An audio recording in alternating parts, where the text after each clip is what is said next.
आप देख रहे हैं इंडिया टाउन न्यूज, भारत की बात। नमस्कार, आप देख रहे हैं इंडिया टाउन न्यूज़ और मैं हूं आपके साथ सुधीर मिश्रा। स्वागत है आपका हमारे खास बुलेटिन राजधानी सरकारधानी में, जहां हम आपको छत्तीसगढ़ की महत्वपूर्ण खबरों से रूबरू कराएंगे। तो चलिए बुलेटिन की शुरुआत करते हैं, लेकिन उससे पहले एक नज़र आज की हेडलाइंस पर। चिकित्सा सुविधाओं के विकास में एक नया आयाम, रायपुर के एम्स में रोबोटिक सर्जरी की सुविधा शुरू हुई। मध्य भारत का पहला सरकारी अस्पताल बना।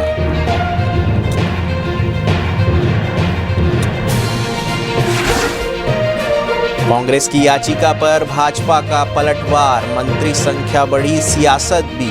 भाजपा ने पूछा किस समाज से ऐतराज।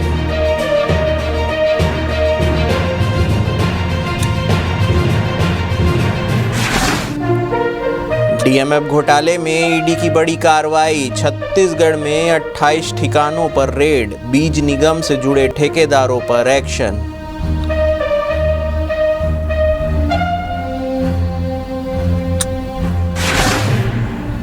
मुंगेली पहुंचे वक्फ बोर्ड अध्यक्ष डॉक्टर सलीम राज, कांग्रेस पर बरसे वक्फ बोर्ड अध्यक्ष, मदरसे और स्वास्थ्य शिविर का किया उद्घाटन।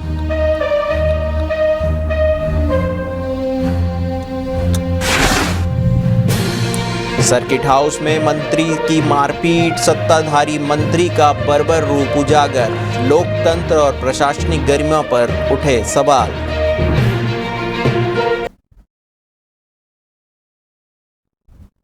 अब खबरें विस्तार से। छत्तीसगढ़ के मुख्यमंत्री विष्णुदेव साय ने रायपुर स्थित एम्स में रोबोटिक सर्जरी की सुविधा की शुरुआत की। अधिकारियों के अनुसार रायपुर स्थित एम्स मध्य भारत का पहला सरकारी अस्पताल बन गया है, जहां रोबोटिक सर्जरी की सुविधा शुरू कर दी गई है। ने कहा कि रोबोटिक सर्जरी छत्तीसगढ़ में चिकित्सा सुविधाओं के विकास में एक नया आयाम है। यह ऐतिहासिक क्षण प्रदेश की जनता को अत्याधुनिक और बेहतर उपचार उपलब्ध कराने की दिशा में मील का पत्थर साबित होगा। मुख्यमंत्री ने यह भी बताया कि नया रायपुर में 5000 बिस्तरों की क्षमता वाली मेडिसिटी का निर्माण किया जा रहा है। छत्तीसगढ़ राज्य गठन के समय केवल एक मेडिकल कॉलेज था, जबकि आज प्रदेश में 15 मेडिकल कॉलेज संचालित हो रहे हैं।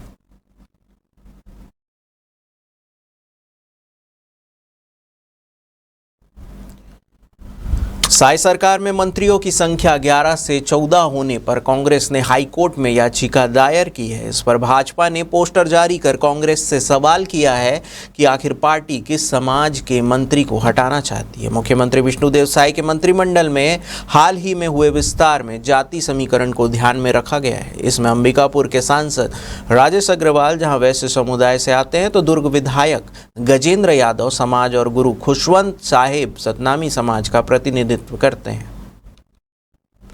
आपको बता दें कि कांग्रेस की याचिका को सतनाम, यादव और वैश्य समाज का अपमान बताते हुए भाजपा ने अपने पोस्टर में सवाल किया है कि कांग्रेस को किस समाज को प्रतिनिधित्व मिलने से तकलीफ हुई है। कांग्रेस बताए कि किस समाज के मंत्री को हटाना चाहती है। बता दें कि कांग्रेस की ओर से साय सरकार में 11 से मंत्रियों की संख्या 14 किए जाने के खिलाफ हाईकोर्ट में याचिका लगाई गई थी। कांग्रेस के संचार प्रमुख सुशीलानंद शुक्ला की ओर से दायर याचिका पर सोमवार को सुनवाई होगी।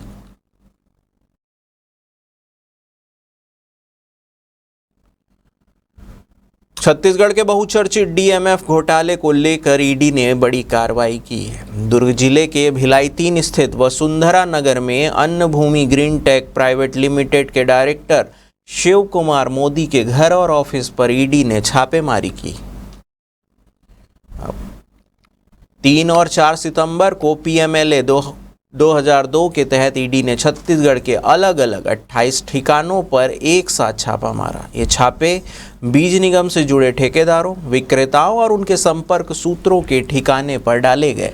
तलाशी के दौरान ईडी को कई आपत्तिजनक दस्तावेज, डिजिटल उपकरण, करीब 4 करोड़ रुपए नगद और 10 किलो चांदी बरामद हुई है। बरामद कैश और चांदी को ईडी ने सीज कर लिया है। आपको बता दें कि ईडी की यह कार्रवाई लगातार चल रहे डीएमएफ घोटाले की जांच का हिस्सा है, जिसमें राज्य के कई बड़े नामों की भूमिका को लेकर पहले से ही सवाल उठते रहे हैं।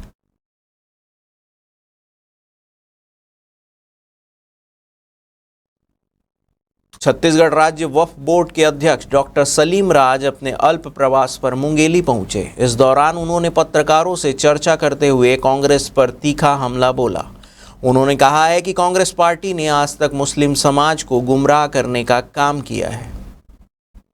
आपको बता दें कि डॉक्टर सलीम राज ने कहा है कि कांग्रेस हमेशा यह डर फैलाती रही है कि अगर भाजपा की सरकार आई तो दंगे भड़केंगे और जातिगत संघर्ष बढ़ेगा, लेकिन उन्होंने स्वयं डॉक्टर रमन सिंह के 15 वर्षों के शासन और वर्तमान में विष्णुदेव साय के नेतृत्व वाली भाजपा सरकार के 2 वर्षों के कार्यकाल को देखकर अनुभव किया है कि ऐसा कुछ नहीं हुआ।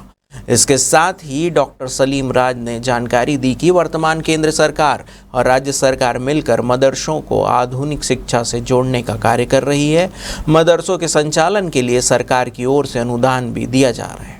इसके अलावा दौरे के दौरान उन्होंने वक्फ बोर्ड की संपत्तियों का निरीक्षण किया, एक मदरसे का उद्घाटन किया और मस्जिद कमेटी द्वारा आयोजित स्वास्थ्य शिविर का शुभारंभ कर स्वास्थ्य जाँच भी करवाई। आज मुंगेली प्रवास था कि जो वक्फ प्रॉपर्टियों का निरीक्षण करना है और एक मस्जिद के द्वारा स्वास्थ्य शिविर का आयोजन किया गया था, उसका उद्घाटन और एक मदरसा का उद्घाटन किया गया है। जो कि वह प्रॉपर्टी मुंगेली में बहुत है, वर्तमान में जितना किराया आना था उतना किराया नहीं आ पा रहा है, तो सब किराएदारों से मिलजुल कर किराया बढ़ाने की गुजारिश की गई है।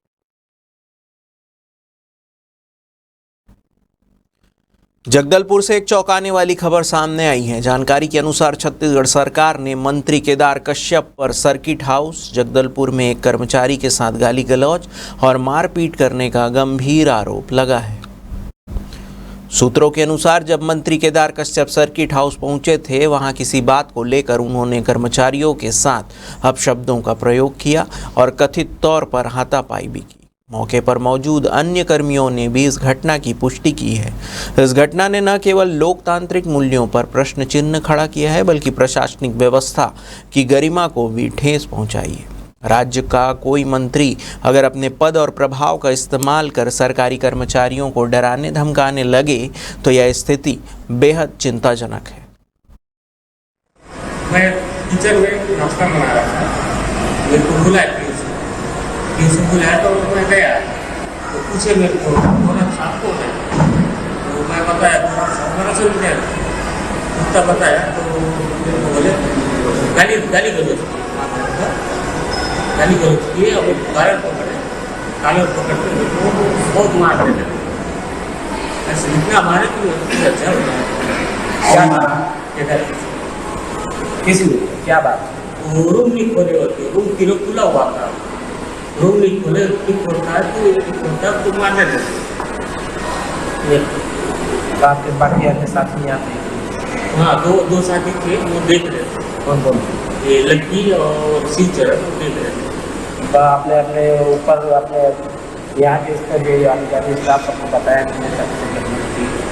हाँ, मैं पापा को बताया, पापा सबको बताया कि अच्छा बात होती, तो सबके सब मेरे को फोन किए, फोन करके बोले कि क्या चाहते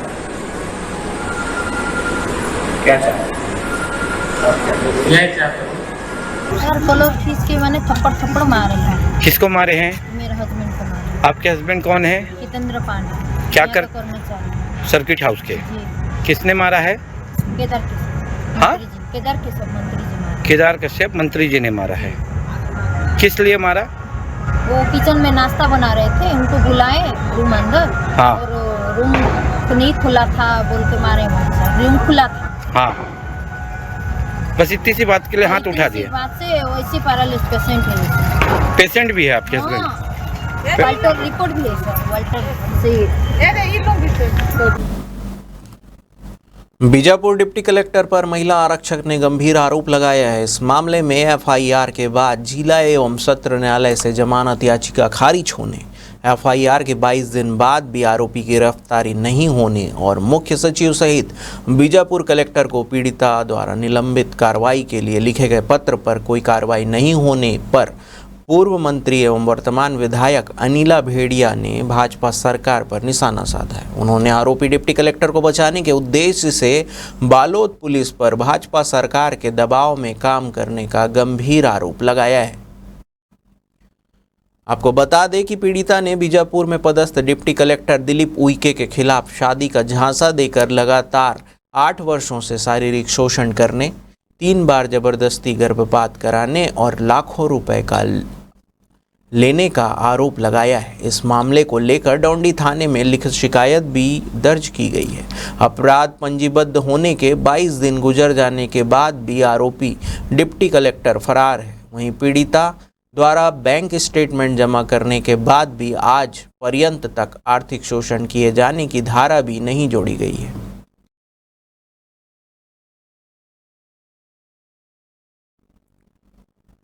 वक्त हो चुका है एक छोटे से ब्रेक का। बने रहिए इंडिया टाउन न्यूज के साथ। अब खबर आपकी उंगलियों पर, हर खबर पर हमारा नजरिया। इंडिया टाउन न्यूज, भारत की बात। ब्रेक के बाद आपका स्वागत है। हाई प्रोफाइल ड्रग्स मामले में आरोपी नव्या मलिक और विधि अग्रवाल की 2 दिन की रिमांड खत्म होने के बाद उन्हें विशेष कोर्ट में पेश किया गया। सुनवाई के बाद कोर्ट ने दोनों आरोपियों को 15 सितंबर तक की न्यायिक रिमांड पर जेल भेज दिया है। हाई प्रोफाइल ड्रग्स केस में अब तक गिरफ्तार नव्या मलिक, अयान परवेज, विधि अग्रवाल, ऋषिराज टंडन, सोहेल खान, जुनैद अख्तर, हर्ष आहूजा और मोनू बिश्नोई को एक साथ 15 सितंबर को कोर्ट में पेश किया जाएगा। पुलिस सूत्रों के अनुसार नव्या और विधि हर माह मुंबई और गोवा का दौरा करती थी, जहां सम्राट घरानों के युवक युवतियां रात भर चलने वाली इन पार्टियों में शामिल होते थे। दोनों ने रायपुर, नवा रायपुर, मंदिरा हसौद, VIP रोड और चंद्रखुरी के होटल, रिसोर्ट, क्लब और फार्म हाउस की जानकारी दी, जहां ये पार्टियां आयोजित होती थी। विधि की event company behind the scenes Raipur के बड़े होटल, क्लब और मैरिज पैलेस में न्यू ईयर सेलिब्रेशन सहित कई इवेंट्स आयोजित करती थी।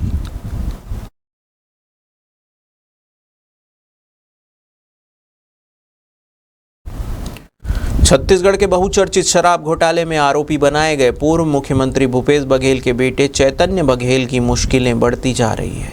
राजधानी रायपुर में ईडी की विशेष कोर्ट में वीडियो कॉन्फ्रेंसिंग के जरिए चैतन्य की पेशी हुई, जिसके बाद उन्हें अब 15 सितंबर तक के लिए न्यायिक रिमांड पर भेज दिया गया है। संभावना जताई जा रही है कि 15 सितंबर को ईडी इस मामले में चालान दाखिल कर सकती है। गौरतलब है कि पूर्व सीएम भूपेश बघेल के बेटे चैतन्य बघेल ने सुप्रीम कोर्ट में ईडी द्वारा उनकी गिरफ्तारी और हिरासत की कार्रवाई को चुनौती देते हुए याचिका लगाई थी। याचिका में चैतन्य ने कहा था कि उनकी हिरासत गैर कानूनी है और कानूनी प्रक्रियाओं का पालन नहीं किया गया है। इस पर सुप्रीम कोर्ट ने उनकी याचिका खारिज करते हुए उन्हें पहले हाई कोर्ट जाने की सलाह दी थी। इसके बाद उन्होंने बिलासपुर हाई कोर्ट में ईडी की कार्रवाई के खिलाफ याचिका लगाई है।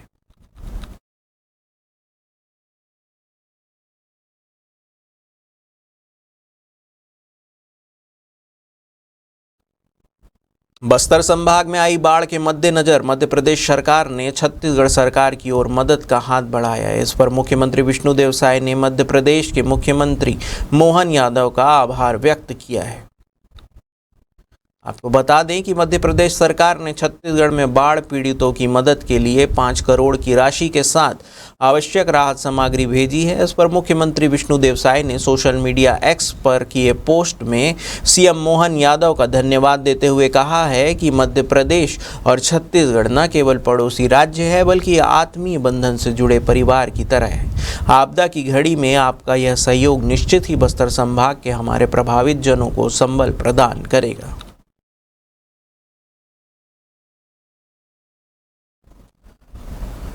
राज्य खेल पुरस्कार वर्ष 2023-24 और 2024-25 के लिए खिलाड़ियों प्रशिक्षकों की सूची जारी कर दी गई है।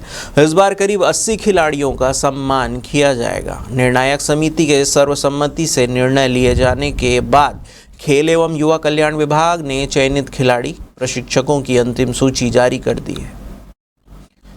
आपकी जानकारी के लिए बता दें कि खेल अलंकरण राज्य के उन खिलाड़ियों को दिया जाता है जिन्होंने राष्ट्रीय और अंतर्राष्ट्रीय स्तर पर अपने उत्कृष्ट प्रदर्शन से प्रदेश का नाम रोशन किया है।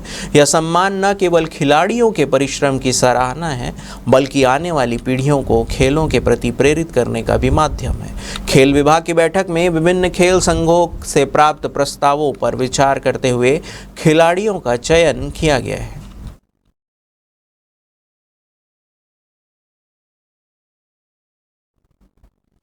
हमारे खास बुलेटिन राजधानी सरकारधानी में फिलहाल इतना ही। देश प्रदेश की तमाम खबरों से अपडेट रहने के लिए देखते रहिए इंडिया टाउन न्यूज़ भारत की बात। नमस्कार। आप देख रहे हैं इंडिया टाउन न्यूज़ भारत की बात।